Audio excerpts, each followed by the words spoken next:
ஸ்னேகா வந்து எனக்கு எதுவுமே தெரியாது சொன்னோன்னே அமைச்சரோட ஒய்ஃப் செமையா டென்ஷன் ஆகி வந்து நல்லா பலார்னு ஒரு அற விடுறாங்க ஸ்னேகாவுக்கு.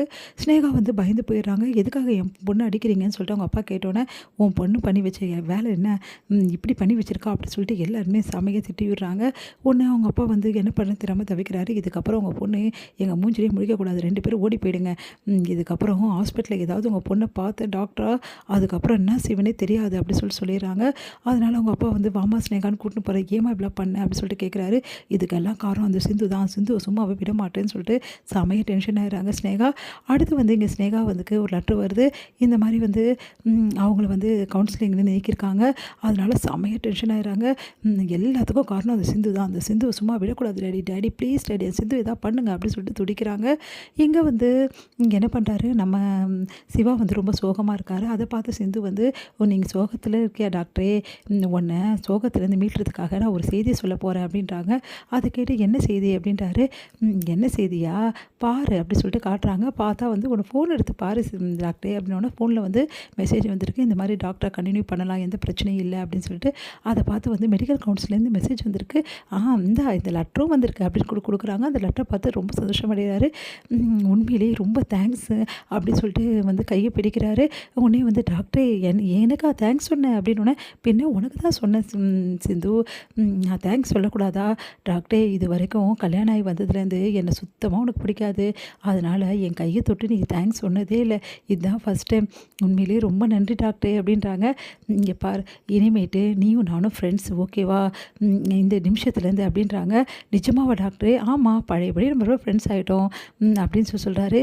ஃப்ரெண்ட்ஸ் ஆகிட்டோம் சரி, ஆனால் என்னை ஒய்ஃபாக ஏற்றுக்க மாட்டியா டாக்டரே அப்படின்னு நான் ஏற்கனவே சொன்னது தான் உனக்கு.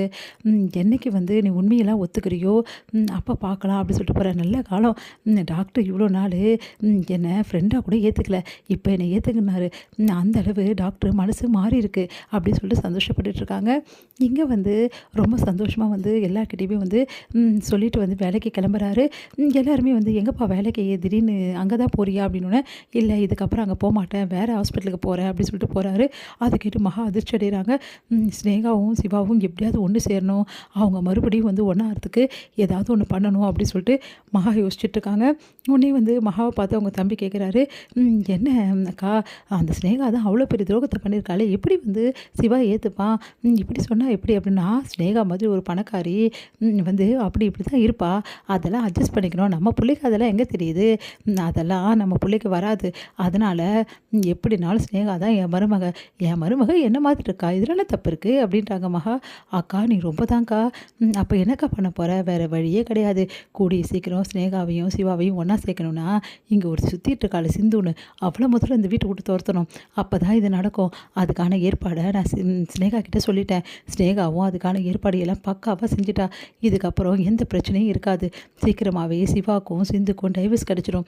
அதுக்கப்புறம் என்ன, இவன் இங்கேருந்து போயிட்டாள்னா நான் ஆட்டோமேட்டிக்காக ஸ்னேகா வந்து எப்படி சிவா கூட சேர்ந்துருவா, இவ இருக்கிற வரைக்கும் தானே ஸ்னேகாவால் சேர முடியாது அப்படின்றாங்க. அக்கா உன மாஸ்டர் பிளானுக்கா அப்படி சொல்லிட்டு அவங்க தம்பி வந்து சந்தோஷப்படுறாரு.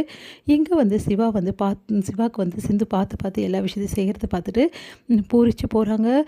நம்ம வந்து அன்னபூர்ணி சொல்கிறாங்க, சிவா உனக்கு ஏற்ற பொண்ணுடா அந்த சிந்து, அவளை மாதிரி யாருமே இருக்க முடியாது, பார்த்தல எவ்வளோ தூரம் வேலைக்காக போயிட்டு பேசி அமைச்சர்கிட்ட எல்லாத்தையும் புரிய வச்சு பண்ணியிருக்கான்னு சொல்லிட்டு, நீ ஸ்னேகாவை என்னதான் விரும்பியிருக்காலும் சிந்து தான் உனக்கு ஏற்ற ஜோடின்றாங்க.